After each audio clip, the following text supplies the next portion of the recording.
What's the meaning of Cornish pasty?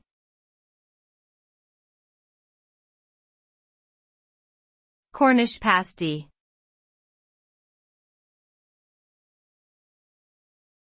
Cornish pasty.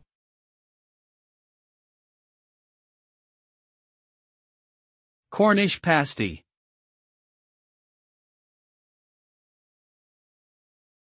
Cornish pasty.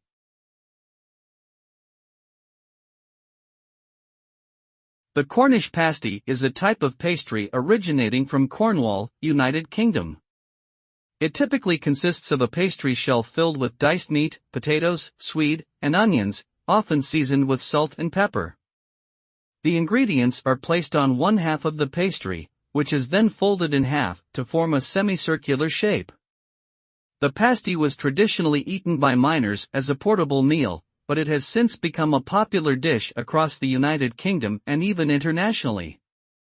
The Cornish pasty is recognized as a protected geographical indication, meaning only pasties made in Cornwall can legally be called Cornish pasties.